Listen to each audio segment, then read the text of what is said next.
প্রিয় দর্শক বন্ধুরা, এই মুহূর্তের জন্য সবথেকে আলোচনা এবং চর্চার বিষয় হচ্ছে সাউথ 24 পরগনা প্রাথমিকে 2009 প্রাইমারি রিক্রুটমেন্ট প্রসেস রিলেটেড সর্বোচ্চ ন্যায়ালয় সুপ্রিম কোর্টের গুরুত্বপূর্ণ এসএলপিটি, যা আগামীকালকের জন্য রয়েছে। হ্যাঁ, ঠিকই শুনছেন, আগামীকাল সেই দীর্ঘ প্রতীক্ষিত দিনটি 13/5/2025 তারিখ।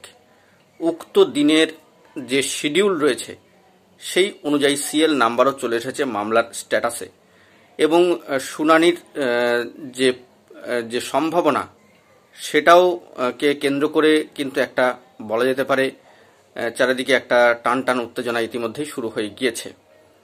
কারণ আগামীকালকের ডেটটা খুবই গুরুত্বপূর্ণ, আপনারা সকলেই জানেন। এবং 14 তারিখ থেকে অফিসিয়ালি সম্মানীয় নতুন প্রধান বিচারপতি মহাশয়ের পদে আসীন হতে চলেছেন, সেই মর্মে একটি অফিসিয়াল বার্তা উঠে এসেছিল অনারেবল জাস্টিস বি.আর. গাভাই মহাশয় এবং বর্তমান সম্মানীয় প্রধান বিচারপতি মহাশয়ের অবসর গ্রহণের দিনক্ষণের একটা সম্ভাব্য দিন কিন্তু রয়েছে আগামীকাল 13/5/2025 তারিখ। তো সব মিলিয়ে আগামীকালকের দিনটা অত্যন্ত গুরুত্বপূর্ণ। শুনানি দিকে তাকিয়ে রয়েছে, অর্থাৎ শুনানি হবে কিনা সেই দিকে তাকিয়ে রয়েছে চাকরি প্রার্থীরা। দীর্ঘ কয়েক বছরের অপেক্ষা।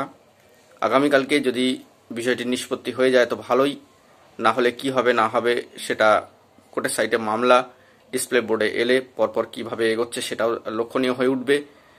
এবং বলা যেতে পারে আগামীকালকে দিনটা কিন্তু মোড় ঘোরানো একটা দিন হতে পারে। প্রার্থীরা সব রকমভাবেই কিন্তু চেষ্টা করছেন, জোরদার ফাইট কিন্তু দেবেন, আইনি লড়াই লড়ে সেখান থেকে জিতে আসতে হবে, তারপরে কিন্তু হাইকোর্টে আবার মরণপণ লড়াই।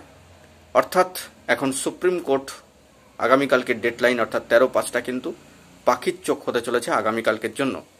যদি শুনানি হয়, যদি অফিসিয়াল আপডেট উঠে আসে, সবটা তুলে ধরবো, চেষ্টা করব সবটা বিস্তারিত আপনাদের মাঝখানে তুলে ধরবার জন্য। আপাতত এইটুকুই, ভালো থাকবেন, চ্যানেলটিকে সাবস্ক্রাইব করে রাখবেন জরুরি আপডেটগুলি পাওয়ার জন্য। ধন্যবাদ।